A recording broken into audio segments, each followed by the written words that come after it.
नमस्कार। व्यापार और ट्रेडिंग की भाषा में जब हम लोग बात करते हैं तो कभी-कभी 2 शब्द बहुत इस्तेमाल करते हैं। एक एफएमसीजी और एक होता है यूज़ एंड थ्रो। एफएमसीजी का मतलब जो जैसे टूथपेस्ट है या जो जो सामान आप थोड़ा-सा इस्तेमाल करते हैं, बिस्किट है, ये सब फास्ट मूविंग कंज्यूमर गुड होते हैं। लेकिन मैं आज आपसे कोई और कतई व्यापार की बात नहीं करने जा रहा हूँ। मैं बात आपसे करने जा रहा हूँ यूज़ एंड थ्रो की, और यूज़ एंड थ्रो में भी रिश्तों की, जो मुझे बहुत ही खराब लग रहा है। इस तरीके की बातचीत करनी पड़ी, लेकिन समाज में हो रहा है तो इस तरह से बातचीत करनी भी पड़ रही है।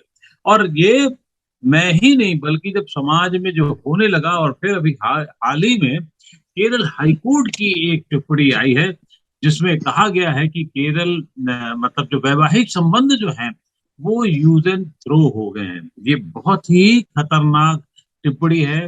वैसे जो समाज का एक वर्ग है जो पढ़ा लिखा अपने आप को ज्यादा बताता है, और जो जिसको लगता है कि रिश्ते में अगर खटास आ जाए तो बस नमस्ते कर लेना चाहिए, या उसका अपना काम चल जाए, उसकी अपनी इच्छाएं पूरी हो जाएं तो नमस्ते कर लेना चाहिए।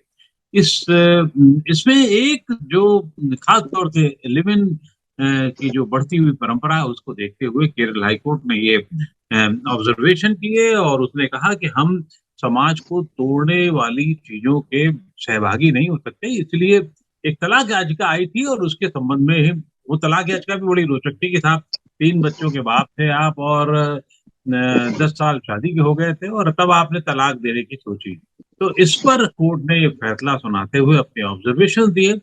तो इस पूरे मामले पे, क्योंकि पूरे देश पे, पूरे समाज पे, हमारे भारतीय समाज पे इसका असर पड़ रहा था, तो मैंने सोचा कि क्यों ना इस पर एक ऐसे मनोविज्ञानी से बात की जाए जो समाज भी समझते हो, दुनिया भी समझते हैं, और दुनिया देखी भी हो उन्होंने।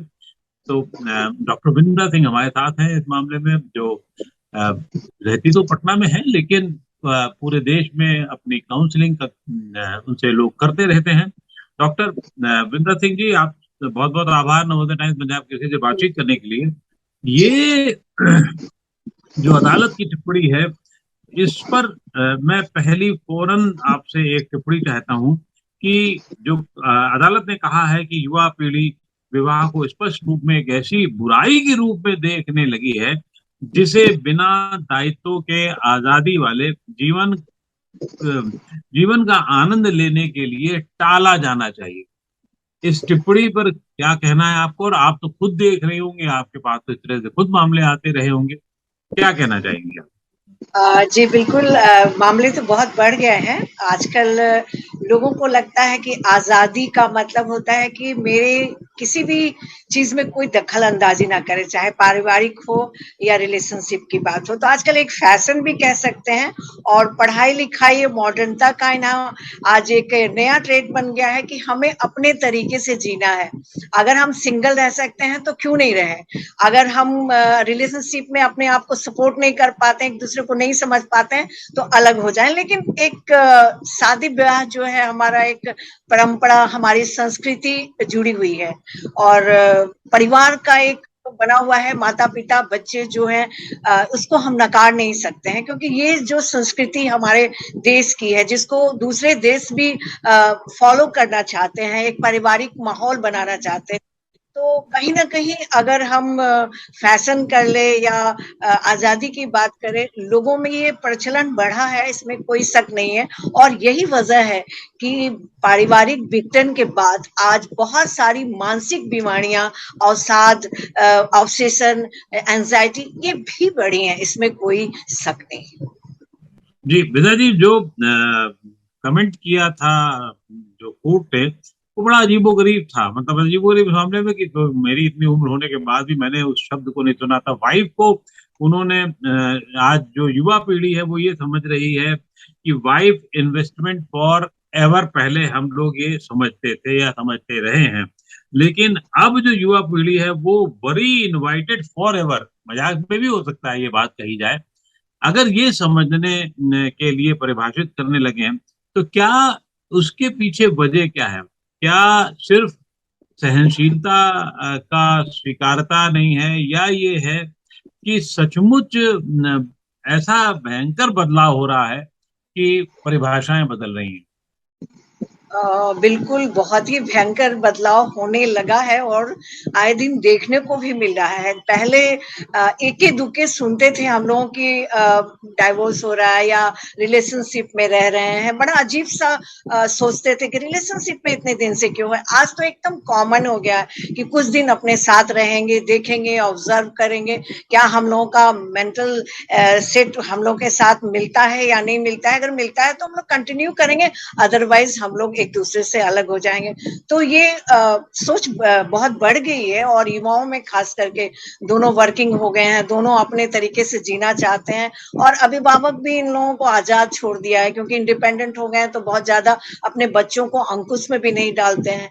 तो जो भी आपने कहा कि परिस्थितियां बदली हैं, सोच बदले हैं, लेकिन कहीं ना कहीं हम अगर बहुत गौर से देखें तो हम आज माता पिता की रिस्पेक्ट कर रहे थे या पारिवारिक माहौल था उसमें थोड़ा मतलब एक गलत इमेज जा रहा है। उसके लिए हम बहुत सपोर्ट नहीं करेंगे क्योंकि हम भी अगर आप भी या पूरे लोग जो हैं अपने परिवार में रहते हैं, आज बच्चे अपने माता पिता की रिस्पेक्ट करते हैं या माता पिता अपने बच्चों पे डिपेंड होते हैं, इसलिए नहीं कि इकोनॉमिकली इमोशनली डिपेंड होते हैं, वो चीजें नगण्य हो जाएंगी। तो एक समाज का एक ढांचा है जो आने वाले समय में शायद पता नहीं इसकी स्थिति क्या हो या हम इसको भयावह स्थिति भी कह सकते हैं। तो मैं दो दो शब्द हैं इसमें जो आपने जी इस्तेमाल किए, उसमें एक आध चीजें मैं जोड़ दे रहा हूँ।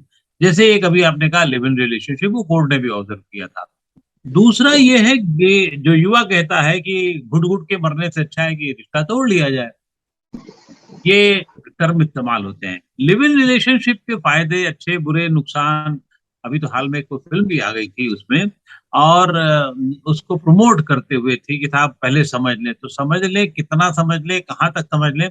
और लिव इन रिलेशनशिप में एक ये सिर्फ होता है कि बंधन आपके नहीं होते हैं, जबकि कोर्ट उसमें भी फैसला कर चुकी है कि अगर आप कुछ वक्त दे चुके हैं, रह चुके हैं, तो लिव इन रिलेशनशिप का मतलब नहीं कि आपने बच्चे पैदा किए या सिंगल पेरेंट में महिला चली गई या आप चले गए तो आपकी जिम्मेदारियां खत्म नहीं होती। ये जो लिव इन रिलेशनशिप है या ये जो जिम्मेदार मतलब घुट घुट के मरने वाली बात है, क्योंकि लोग कहते हैं कि साहब अरे ऐसे रिश्ते से फायदा क्या है कि घुट घुट के मरा जाए। इस पर आपकी, मैं फिर कह रहा हूँ क्योंकि आप मतलब देश भर में देखते रहते हैं, आपके मरीज रहते हैं, आपसे लोग कंसल्ट करते रहते हैं। आपको क्या लग रहा है, क्या ऑब्जर्वेशन हैं, आंकड़ों पर छोड़ दीजिए कि कितने परसेंट जा रहे हैं नहीं जा रहे हैं। आप जब आपने शुरू किया था काम 30-35 साल पहले, जब भी किया हुआ आपने, और अब किस तरह से देख रही हैं आप? पहली चीज तो युवाओं में टॉलरेंस बिल्कुल खत्म हो गया है और एक वजह जो आपने कहा कि कहते हैं कि अच्छा रिलेशन नहीं है तो क्यों घुट घुट के मरना। तो एक रिलेशनशिप का जो एक डिफिनेशन था आज के युवाओं में करीब करीब खत्म हो गया है, या उनकी परवरिश की कहिए या उनकी आजादी का एक तरीका कहिए, इंडिपेंडेंसी इतनी ज्यादा बढ़ गई है दोनों लड़के और लड़कियों में कि उनके लिए ये बातें बहुत मायने नहीं रखती कि रिश्ते क्या होते हैं। उनके मायने होते हैं हम आजाद हैं और अपनी तरह से जी सकते हैं, इसको कोई नहीं रोक सकता। मतलब कहीं ना कहीं वो रिस्पॉन्सिबिलिटी लेना नहीं चाहते हैं। नया जनरेशन हर चीज को तुरंत पाना चाहता है, बहुत मजे में पाना चाहता है और बहुत एंजॉय करना चाहता है, इसलिए ये बहुत ही आसानी से बोल देते हैं कि अगर घुट के मरना है तो क्यों इस रिश्ते में, चलो कहीं और। दूसरी आपने कहीं रिलेशनशिप और मतलब दोनों एक साथ रह के देखते हैं, बुराई कुछ भी नहीं है। आज फिल्में भी बन रही हैं, बहुत सी बातें हैं जो एक साथ रहने पे एक दूसरे को पता चलता है, एक दूसरे की कमजोरी से हम अवगत होते हैं। लेकिन शादी के बाद भी तो बहुत सारी कमजोरियां होती हैं, बहुत सारी चीजें होती हैं, क्या हम उसको एक्सेप्ट नहीं करते हैं? शादी हो या रिलेशनशिप हो, कहीं ना कहीं एक समझौते पे चलता है, वो सच्चाई यही है। आपके बच्चे अगर मान लो एक एग्जांपल देते हैं कि आपके बच्चे अगर बिगड़ गए हो, खराब होते हो या माँ बाप बहुत एग्रेसिव होते, क्या हम उनको छोड़ देते हैं? ना, नहीं छोड़ते हैं ना। तो एक रिश्ता होता है जिसको हमारी सोच होती है, जिसको लेके चलना होता है, और ये विवाहों में ये नहीं कह रहे हैं कि आप रिलेशनशिप में मत रहिए, ऑब्जर्व मत कीजिए, पर एक रिश्ते की अहमियत को और एक दूसरे के सेंटिमेंट को कद्र करने वाली बात जो है वो लानी पड़ेगी। नहीं तो जो हमारा समाज का ये रूप है, जो हम लोग दुनिया में जाने जाते हैं, हमारे संस्कार, हमारी जो परंपरा है, वो धीरे धीरे नगण्य हो जाएगी और फिर हम भी बिंदास के नाम पे बिल्कुल अलग थलग पड़ जाएंगे। और जो अगर बात करें तो पहले इतना ज्यादा आपको डिप्रेशन के मरीज नहीं होते थे जितने अब बढ़ गए हैं, उतने ऑब्सेशन और गिल्ट फीलिंग नहीं होते थे जितने अब हो गए हैं। इसका कहीं ना कहीं कारण हमारा वो रिस्पॉन्सिबिलिटी का ना होना, खुद को एक बिंदास जिंदगी जीना और रिश्तों को नहीं समझना। अगर हम आप आज रिश्ते को नहीं समझते हैं तो कल को हम अपने माता पिता, भाई बहन, बच्चे और इन रिश्तों को भी शायद इसी तरह कहेंगे, नहीं चल रहा है तो छोड़ दो। क्या इसकी जिम्मेदारी हम लोगों पे कितनी है, जो लोग अभी आ रहे हैं उनके ऊपर की पीढ़ी कितनी है? क्या वो भावनात्मक सुरक्षा नहीं दे पा रहे हैं, या भावनात्मक रूप से अब ऐसी स्थिति में तो ये लोग खराब हो रहे हैं, खत्म हो रहे हैं? हम ही मुझे ऐसा लगता है, मैं शब्द हो सकता है गलत इस्तेमाल कर रहा हूँ, आपने या बिल्कुल ये है कि इकोनॉमिकली जब ये डिपेंडेंट हो जाते हैं, इंडिपेंडेंट हो जाते हैं, इंडिपेंडेंट हो जाते हैं, खुद सक्षम हो जाते हैं, इस वजह से ये भाव ज्यादा आ रहा है? आपको क्या लगता पहली चीज की आपने जो कहा बिल्कुल सही है, ऐसा नहीं है। पारिवारिक माहौल भी इसके लिए थोड़ा जिम्मेदार है। पहले जो इमोशनल सपोर्ट बच्चों को अपने घर में मिलता था, वो उन चीजों में कमी आ गई है। हम लोग अब बिल्कुल अब मोबाइल की दुनिया में, इंटरनेट की दुनिया में इतने भी व्यस्त हो गए हैं कि बच्चों की भावनाओं को जब नहीं समझते, उनको पढ़ने के लिए बाहर भेज देते हैं, बड़ी बड़ी नौकरियों के लिए उनको तैयार करते हैं, पर इमोशन से कहीं नहीं जोड़ते हैं। आगे चल के अगर बच्चे भी वही करते हैं तो फिर हम लोग उंगली उठाते हैं।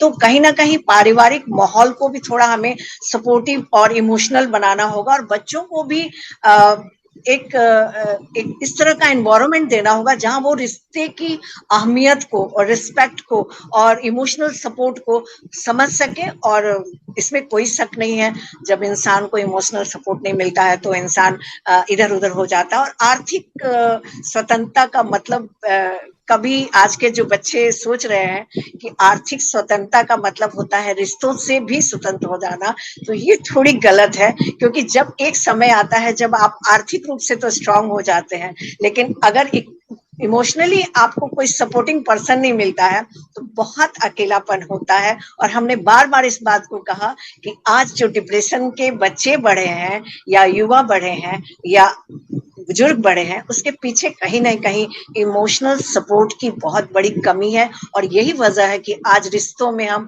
आजादी खोज रहे हैं, रिश्तों में हम अपने आप को बिंदास दिखाना चाहते हैं और लोगों को दिखाना चाहते हैं कि आजादी का मतलब होता है जैसे चाहो वैसे जियो। है?